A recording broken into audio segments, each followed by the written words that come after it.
Assalamualaikum warahmatullahi wabarakatuh. Alhamdulillahirabbil alamin wassalatu wassalamu ala asrafil anbiya'i wal mursalin wa ala alihi wa ashabihi rasulillahi ajma'in. Alhamdulillah ibu-ibu, hari ini kita bisa berjumpa kembali dalam kajian online mingguan kita yang insya Allah hari ini temanya tata pergaulan dalam Islam. Nah, jadi ketika kita bergaul, ketika kita berinteraksi di dalam Islam itu diatur antara hubungan laki-laki dan perempuan. Nah, mudah-mudahan ibu-ibu hari ini kabarnya baik semua, dalam lindungan Allah dan dalam keadaan sehat dan siap mendengarkan materi dengan penuh semangat. Nah, langsung saja kita ke tema kita terkait dengan hukum syara tentang pergaulan laki-laki dan perempuan. Nah, jadi di dalam Islam itu ada aturan terkait dengan pergaulan antara laki-laki dan perempuan. Karena kita tahu bahwa di dalam Islam itu semuanya ada aturannya agar kita menjadi hamba Allah yang selalu mendapatkan ridhonya, yang selalu mendapatkan petunjuknya, dan insya Allah hidup kita akan menjadi berkah. Nah, laki-laki dan perempuan diciptakan Allah di dunia ini berserta dengan gorija, naluri, kan begitu ya. Yang akan kita bahas di sini terkait dengan gorijatun nau. Laki-laki dan perempuan memiliki naluri seksual yaitu gorijatun nau. Nah, jadi efek akibat dari gorijatun nau ini apa? Kan begitu ya. Yaitu ada ketertarikan terhadap lawan jenis, dan yang memicunya masalah yang sangat unik. Laki-laki tertarik kepada perempuan, perempuan tertarik kepada laki-laki. Nah, disinilah keunikannya. Namun bagaimana, kan begitu ya, bagaimana pemenuhan gorijatun nau ini? Nah, jadi Islam memiliki seperangkat aturan khusus untuk hubungan laki-laki dan perempuan ini. Jadi ada seperangkat aturan yang mengatur antara pergaulan laki-laki dengan perempuan. Jika dilaksanakan akan menjamin keharmonisan keduanya. Nah, di sini akan terjadi keharmonisan antara laki-laki dan perempuan jika aturan-aturan ini dilaksanakan oleh laki-laki dan perempuan. Namun sayang, saat ini kita hidup dalam arus kehidupan mabda kapitalisme yang membuat mayoritas muslim merasa asing dan risih dengan aturan agamanya sendiri. Nah, jadi umat Islam itu risih dengan aturannya. Umat Islam itu asing dengan aturannya. Itu karena apa? Ya karena mereka tidak paham, tidak mau mencari tahu. Bisa jadi di sini kan begitu ya kan.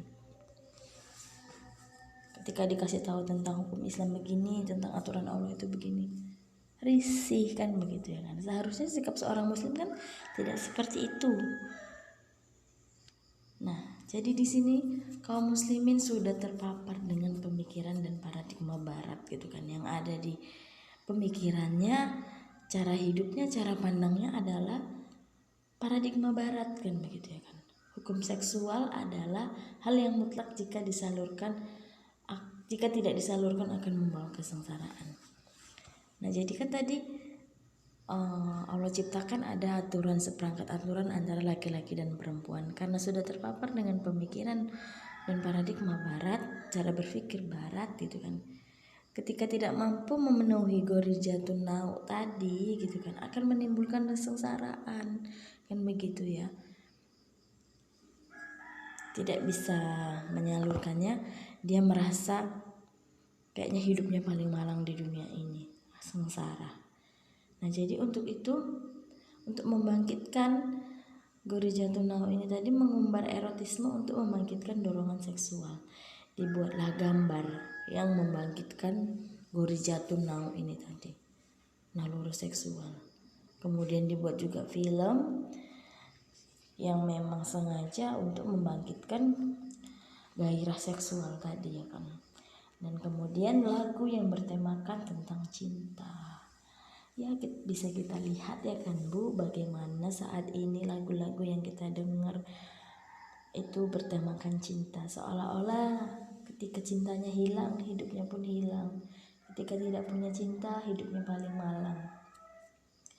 Ketika tidak bisa mencintai, seolah-olah ingin mati, kan begitu ya. Ketika dihianati, hidup ini tak berarti. Nah, jadi semuanya cintanya itu cinta kepada manusia, kan begitu ya.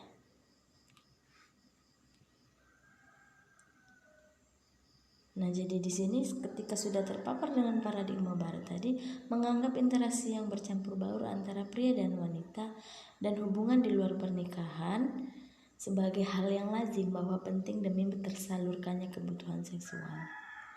Nah, jadi mereka merasa lazim ketika bercampur baur antara pria dan wanita, hubungan di luar pernikahan itu sah-sah saja, lazim dilakukan gitu kan, karena memang cara berpikirnya tadi adalah cara berpikir barat yang mengumbar erotisme, kan begitu ya. Kemudian di sini ketika cara berpikirnya adalah cara berpikir barat, menjunjung tinggi kebebasan bertingkah laku yang merupakan bagian dari ide HAM, hak asasi manusia. Jadi bebas bertingkah laku, bebas mau ngapain aja. Bebas mau pacaran, bebas mau melakukan seks bebas, bebas mau menyukai siapa saja. Baik itu istri orang pun tidak peduli, kan begitu ya kan. Nah, jadi di sini bahayanya.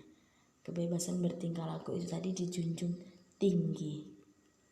Padahal aturan hubungan pria ala barat telah terbukti gagal dalam mewujudkan keharmonisan dan secara nyata malah menjauhkan manusia dari martabat kemanusiaannya. Nah, jadi sudah terbukti gagal, kan begitu ya. Paradigma barat tadi yang menjunjung tinggi kebebasan bertingkah laku gitu kan, tidak dapat mewujudkan keharmonisan serta menjauhkan manusia dari martabatnya. Ya ketika manusia tidak punya aturan dalam memenuhi Gorijatun Nau, bagaimana, kan begitu ya kan. Wah, bisa kacau sekali, kan begitu ya kan. Kita lihatlah seperti sekarang, kan begitu ya. Banyak hal-hal yang kita lihat, kita saksikan di sekitar kita yang membuat hati kita itu miris, kan begitu ya. Akibatnya apa gitu kan. Inilah akibat dari ketika tidak menyalurkan Gorja Naunya tadi sesuai dengan aturannya Allah dan menjunjung tinggi kebebasan bertingkah laku, maka di sini mereka melakukan seks di luar nikah dengan pacaran. Nah, bisa kita tahu sendiri ya kan ibu-ibu, bagaimana ketika laki-laki dan perempuan sudah terikat hubungan pacaran ya kan Bu. Apa saja yang mereka lakukan dalam hubungan pacaran itu, ya sudah kita tidak ini lagi lah ya kan, sudah tidak heran lagi ya. Gara-gara pacaran itu tadi akibatnya sangat membahayakan, kan begitu ya. Nah, kemudian di sini bencana kemanusiaan yang terjadi akibat dari kebebasan bertingkah laku itu tadi, yaitu seks di luar nikah dengan pacaran, one night stand, dan selingkuh gitu ya kan. Satu malam bercinta dengan satu orang, kan begitu ya kan. Kemudian lagi perselingkuhan kita saksikan di sekitar kita. Perselingkuhan itu sudah marak di mana-mana dan bisa dikatakan menjadi gaya hidup, kan begitu ya kan. Kalau nggak selingkuh kayaknya nggak hebat, kan begitu. Kemudian juga penyimpangan seksual seperti lesbianisme, wanita suka dengan wanita, gay, laki-laki tertarik dengan laki-laki, kemudian incest, hubungan sedarah ya kan Bu. Bagaimana ibu berzina dengan anaknya, ayah berzina dengan anaknya, kakak menyukai adiknya, kan ini sudah kacau, kan begitu ya kan. dan lain sebagainya. Nah, kemudian di sini kekerasan seksual seperti pemerkosaan. Nah, akibat dari dampak bencana kemanusiaan tadi yaitu pemerkosaan, pelecehan seksual, dan abortus. Kita lihat, kita saksikan setiap harinya kasus pemerkosaan itu pasti selalu ada. Dan itu kejadian yang baru nampak saja. Sementara yang tidak terliput oleh media itu masih banyak kan begitu ya kan. Kemudian lagi kasus pelecehan seksual yang terjadi pada anak-anak, baik kepada wanita kan begitu ya kan. Kita saksikan itu banyak. Kemudian juga abortus ya kan, aborsi, mereka membunuh anak-anak yang tidak berdosa karena malu punya hubungan di luar nikah dengan seseorang kan begitu ya kan. Seharusnya kan dipakai gitu kan akalnya buat berpikir. Namanya sudah berbuat seperti itu, ada efek yang akan ditanggung, ada sesuatu hal efek dari itu semua kan begitu ya kan. Kalau katanya malu langsung dibuang anaknya. Kita saksikan setiap harinya bagaimana mereka dengan gampangnya membuang bayi itu seperti membuang sampah, seperti membuang kotoran. Di mana akal mereka dipakai kan begitu ya kan. Jadi tidak ada lagi keharmonisan antar manusia, dan manusia itu menjatuhkan martabatnya. Kemudian juga menyebarnya penyakit seksual seperti AIDS. Bisa kita saksikan setiap 1 Desember dirayakan perayaan Hari AIDS Sedunia. Tapi apa cara untuk mengatasi AIDS gitu kan? Memperingatinya dengan bagi-bagi bunga, bagi-bagi alat kontrasepsi. Apakah itu solusi kan begitu ya? Solusi yang diberikan itu tidak sampai mengakar dan mengatasi masalah, justru nambah masalah. Kemudian yang selanjutnya adalah gonorrhea dan sipilis. Kita lihat penyakit seksual itu berbagai macam bentuknya yang menimpa umat manusia pada saat sekarang. Itu akibat apa? Akibat kebebasan bertingkah laku ini tadi. Nah, jadi di sini ketika tidak mampu memenuhi naluri seksual bagaimana? Benarkah naluri seksual manusia bersifat mutlak dan harus dipenuhi? Nah, apakah ketika tidak mampu memenuhi naluri atau Gharizatun Naw ini tadi akan menimbulkan kematian? Kan begitu ya. Nah, naluri Ghoriza, keinginan, rangsangan yang memicu. Nah, jadi naluri ini berasal dari luar manusia gitu kan, karena adanya rangsangan, melihat film, gambar, lagu kan begitu ya kan. Ketika melihat film membangkit gairah seksualnya kan begitu, ingin dipenuhi, bagaimana kan begitu. Kemudian lagi melihat gambar-gambar yang memicu fantasi seksualnya, pasti kan ingin dipenuhi gitu kan. Kemudian lagi ketika mendengar lagu-lagu bertemakan cinta, ingin segera menikah, tapi pasangannya yang mau dinikahi juga tidak ada, kan begitu ya. Bagaimana kan begitu. Nah, di sini bisa dihindari dengan menjauhi semua fakta yang dapat memancing dorongan seksual atau mengalihkan perhatian kepada hal-hal lain. Jika tidak dipenuhi, manusia gelisah namun tidak sampai merusak fisik atau akal. Jadi ketika naluri Naw ini bangkit, bagaimana? Ya dihindari fakta yang membangkitkan, misalnya tadi menonton film, melihat gambar, mendengar lagu, dijauhkan gitu kan, dihindari untuk tidak melihat film tersebut, untuk tidak melihat gambar tersebut, dan juga tidak mendengarkan lagu-lagu yang bertemakan cinta.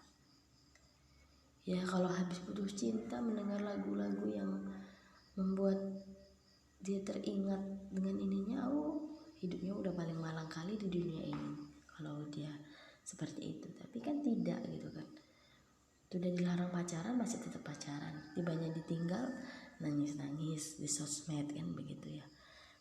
Jadi harus seperti apa? Banyak kita saksikan kejadian ketika para remaja itu putus cinta, bunuh diri lah, kabur dari rumah lah. Kemudian ketika tidak disetujui orang tua, mereka lari kan begitu ya kan. Karena apa? Mereka merasa ketika naluri ini tadi muncul tidak bisa dipenuhi, itu akan mengakibatkan kepada kematian, kesengsaraan gitu kan. Padahal kan tidak. Ketika Jika tidak dipenuhi naluri ini tadi akan merasakan kegelisahan saja. Jadi rasa gelisah ini kan bisa dialihkan dengan melakukan hal-hal positif, misalkan dengan olahraga, kemudian juga dengan mengaji, dengan memperbanyak ibadah, bertemu dengan orang-orang yang solih, kan begitu ya. Jadi tidak sampai merusak fisik dan akal ketika Ghoriyatun Nau ini tadi tidak terpenuhi. Nah, jadi bagaimana pandangan Islam terkait dengan ini? Terkait dengan Ghoriyatun Nau ini. Pria dan wanita memiliki peran yang sangat penting dalam kehidupan. Pastinya ya kan Bu, pria dan wanita memiliki peran penting dalam kehidupan. Hubungan keduanya bukan sekedar untuk mengumbar erotisme. Nah, jadi hubungan keduanya bukan hanya untuk sekedar mengumbar erotisme, kan begitu. Islam melarang keras aktivitas yang mengumbar syahwat secara bebas. Nah, Islam melarang keras mengumbar syahwat secara bebas. Karena apa? Aktivitas memenuhi naluri seksual hanya sah jika dilakukan melalui jalan pernikahan dan pemilikan budak. Kalau sekarang pemilikan budak sudah tidak ada ya Bu. Jadi ya sah jika dilakukan dengan jalan pernikahan, aktivitas laki-laki dan perempuan ini tadi. Nah, aktivitas seksual dalam pernikahan untuk melanjutkan keturunan umat manusia. Ya, tujuan menikah itu kan ingin melanjutkan kehidupan ya kan Bu. Ingin memiliki keturunan, memperbanyak keturunan, kan begitu ya kan. Jadi itu tujuan menikah. Walaupun sekarang banyak disalahartikan tujuan menikah itu tadi. Kemudian di sini Allah berfirman dalam Quran surat An-Nisa ayat 1 yang artinya, hai sekalian manusia, bertakwalah kepada Tuhanmu yang telah menciptakan kamu dari diri yang satu, dan daripadanya Allah menciptakan istrinya, dan daripada keduanya Allah berkembang biakan laki-laki dan mengembang biakan laki-laki dan perempuan yang banyak. Nah, jadi kan di sini tujuan untuk memenuhi naluri Ghoriyatun Nau ini tadi dengan menikah, yaitu untuk memperbanyak keturunan umat manusia. Nah, jadi di sini pengaturan hubungan laki-laki dan perempuan. Jadi bagaimana aturannya? Itu kan ketika anak laki-laki dan perempuan itu tadi interaksinya terbatas gitu kan. Bagaimana seharusnya bergaul antara laki-laki dan perempuan? Nah, jadi di sini diperintahkan yang pertama ghadzul basar, maksudnya menundukkan dan mengalingkan pandangan terhadap aurat, memalingkan pandangan yang disertai syahwat.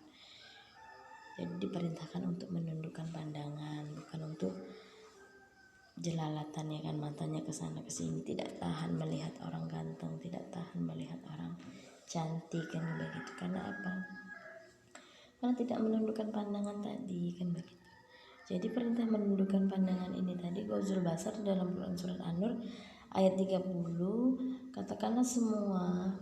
katakanlah kepada orang laki-laki yang beriman, hendaklah mereka menahan pandangannya dan memelihara kemaluannya, yang demikian itu adalah lebih suci bagi mereka. Sesungguhnya Allah Maha mengetahui apa yang mereka perbuat.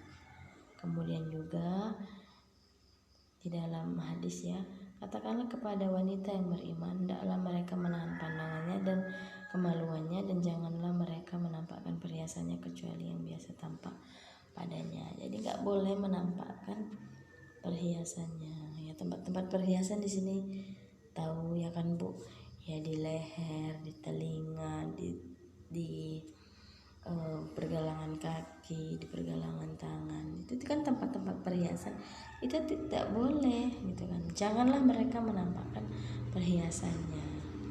Ya, kalau mau menampakkan perhiasannya berarti kan nampak tempat menaruh perhiasannya, jadi itu tidak boleh.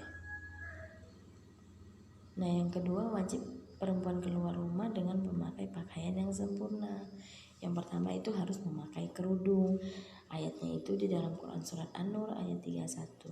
Hendaklah mereka menutup kain kerudung ke dadanya. Nah, jadi setelah tadi ghadul basar yang pertama, yang kedua wajib menutup aurat, berpakaian sempurna. Pertama memakai kerudung, yang kedua memakai jilbab. Ayat tentang jilbab ini di dalam Quran surat Al-Ahzab ayat 59. Hai Nabi, katakan kepada istri-istrimu, anak-anak perempuanmu dan istri-istri orang bermukmin, hendaklah mereka mengulurkan jilbabnya ke seluruh tubuh mereka. Yang demikian itu supaya mereka lebih mudah untuk dikenal, karena itu mereka tidak diganggu dan Allah Maha Pengampun lagi Maha Penyayang.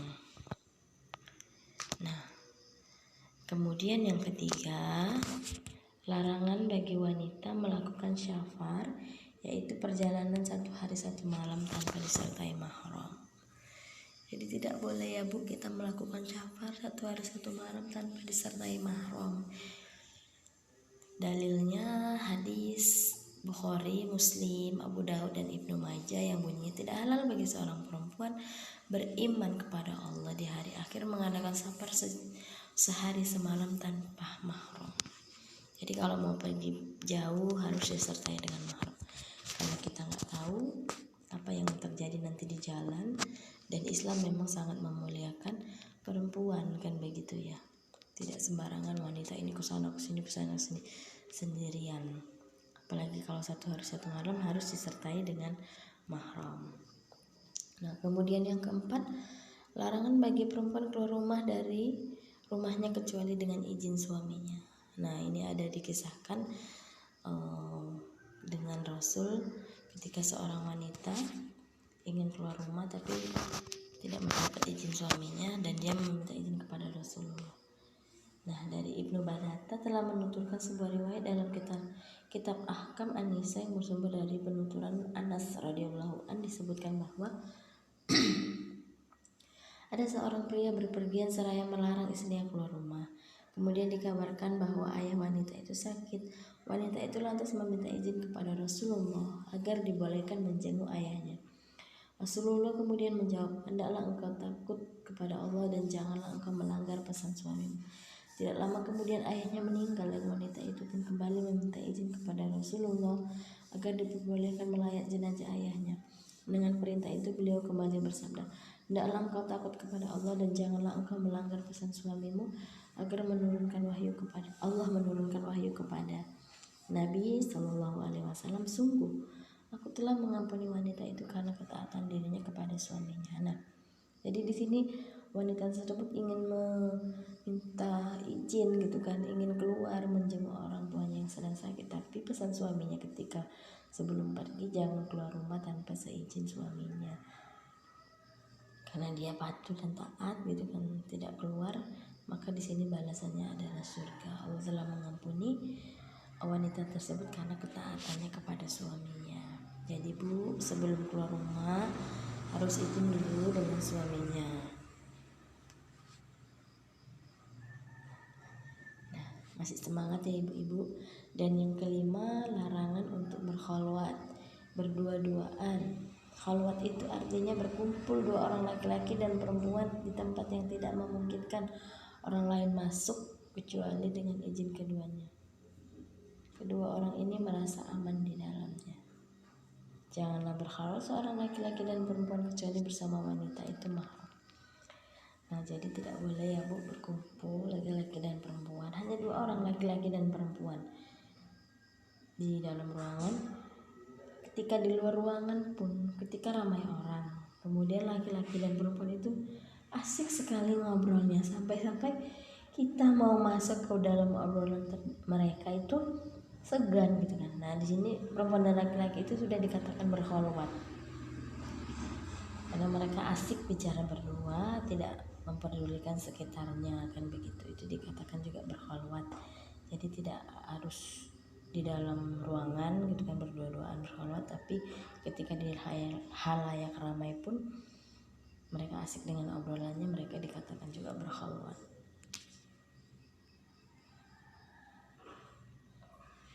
Nah, kemudian yang selanjutnya wajib terpisah antara jamaah laki-laki dan perempuan. Nah, jadi wajib terpisah antara jamaah laki-laki dan perempuan. Nah, di dalam kehidupan umum, Islam menetapkan bahwa kehidupan laki-laki dan perempuan adalah terpisah, infisal. Namun, Allah Subhanahu wa Ta'ala telah membolehkan pria dan wanita bertemu untuk melakukan jual beli. Nah, jadi jual beli boleh, akad perburuan, menuntut ilmu dalam hal pendidikan ya kan Bu. Kemudian dalam kasus peradilan, pelayanan kesehatan dan lain-lain. Jadi di sini boleh jual beli, perburuan, menuntut ilmu. Kemudian kasus peradilan dan pelayanan kesehatan. Dalam hal ada yang dikecualikan itu boleh wanita dan laki-laki itu berinteraksi. Laki-laki dan perempuan itu boleh berinteraksi. Nah, kemudian di sini wajib terpisah antara jamaah laki-laki dan perempuan. Nah, kalau di kehidupan umum itu diperbolehkan, misalnya tadi kan di masjid, di kampus, di pasar, itu kan terkait dengan masalah muamalah boleh gitu kan. Laki-laki dan perempuan ini tadi bertemu dalam hal tadi kan sudah dibahas di slide yang sebelumnya, jual beli, kesehatan, pendidikan, perburuan dan peradilan gitu kan. Pasti kan di situ akan melibatkan laki-laki dan perempuan. Cuma kan di sini ada aturan yang mengatur kan gitu. Nah, di dalam kehidupan khusus tempat bila seorang akan memasukinya harus meminta izin terlebih dahulu kepada penghuninya. Contohnya rumah ataupun mobil pribadi. Harus meminta izin ya kan Bu kalau mau masuk. Tidak boleh sembarangan kan begitu. Nah, jadi di sini ada kehidupan khusus dan kehidupan umum. Itu diatur di dalam Islam. Nah, di dalam kehidupan umum, Islam menetapkan bahwa kehidupan laki-laki dan perempuan adalah terpisah tadi infisal. Namun Allah Subhanahu wa Ta'ala telah membolehkan laki-laki dan perempuan bertemu untuk melakukan jual beli, akad perburuan, menuntut ilmu dalam kasus peradilan, pelayanan kesehatan dan lain-lain. Nah, jadi dalam kehidupan umum ini boleh perempuan dan laki-laki itu berinteraksi.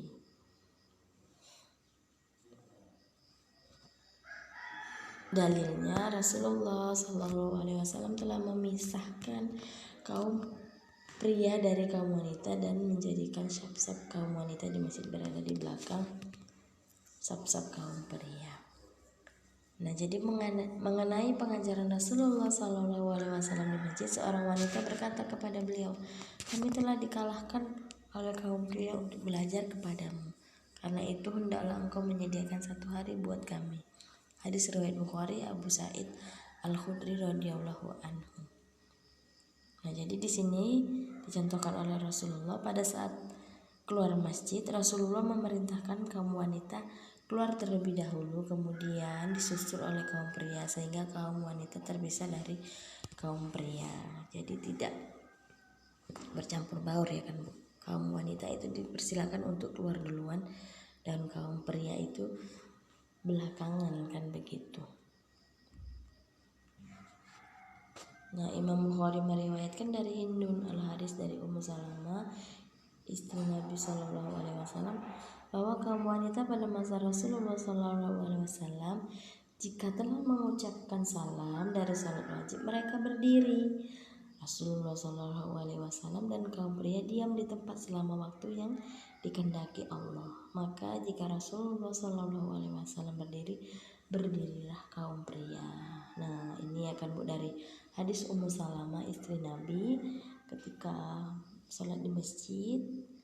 Ketika selesai sholat masjid mengucapkan salam, kaum wanita langsung berdiri dan meninggalkan masjid. Sementara kaum pria tetap berada di posisi mereka sampai batas waktu yang nanti ketika Rasul berdiri mereka juga berdiri. Jadi kan terpisah ya kan Bu. Tidak ada kemungkinan untuk bersenggolan, bertatapan kan begitu ya, karena memang kaum perempuannya sudah duluan beranjak dari masjid. Kemudian dalam kehidupan khusus tidak boleh ada interaksi antara pria dan wanita kecuali hal-hal yang dibolehkan oleh syara, yaitu tadi pendidikan, jual beli, pengobatan, perburuan, dan peradilan. Ini dalam kehidupan khusus. Dikhususkan terkait dengan ini kan begitu ya. Terkait dengan interaksi perempuan, interaksi pria dan wanita. Nah, hubungan antara laki-laki dan perempuan adalah hubungan umum dalam muamalah, bukan hubungan khusus. Nah, jadi laki-laki dan perempuan itu bertemu dalam kehidupan umum, sehingga di sini berkunjungnya laki-laki kepada laki-laki, berkunjungnya perempuan kepada perempuan. Tidak ada di dalam Islam perempuan mengunjungi laki-laki, main ke rumah laki-laki, laki-laki mengunjungi perempuan, bermain ke rumah perempuan, ngobrol ngalur ngidul nggak jelas kan begitu. Tidak ada di dalam Islam seperti itu.